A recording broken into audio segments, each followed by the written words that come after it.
আসসালামু আলাইকুম। আমি আসছি এখন আমাদের বিরল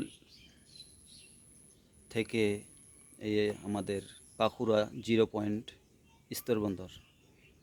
তো এখানে আসে দেখলাম একটি চমৎকার একটি রেস্টুরেন্ট। এটা খুব খাওয়ার জন্য জনপ্রিয়। এখানে অনেক লোক আসে দূর দূরান্ত থেকে। এটা ঠিক একটি আমাদের ইন্ডিয়ার কাছে। এটি একটি মারাত্মক রেস্টুরেন্ট। অনেকেই আসে, অনেকে খাওয়া দাওয়া করে। খুব সুন্দর পরিবেশ। আপনারা দেখলে বুঝবেন না হয়তো, কিন্তু সরাসরি আসে দেখবেন।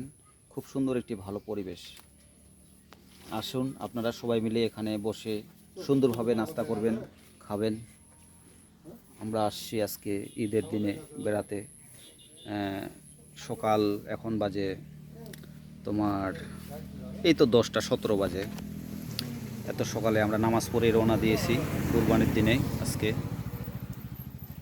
আমি দেখাচ্ছি চারপাশটা ঘুরে ঘুরে, খুব সুন্দর। এখানে একটি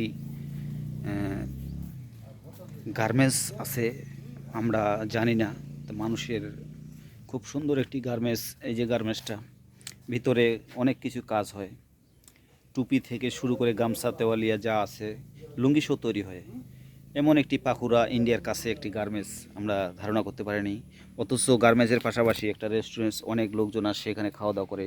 টেবিল আছে, চেয়ার আছে সুন্দরভাবে। এই যে মরিম পরিবেশ কত সুন্দর, এখানে খাওয়া দাওয়া করে লোকজন আসে।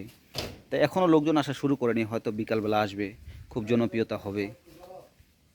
তো সবাইকে আমার ঈদ মোবারক, ঈদের শুভেচ্ছা জানাচ্ছি। সবাই আসবেন, দোয়া করি সবাই সুস্থ থাকুন, ভালো থাকেন। আসসালামু আলাইকুম, ঈদ মোবারক।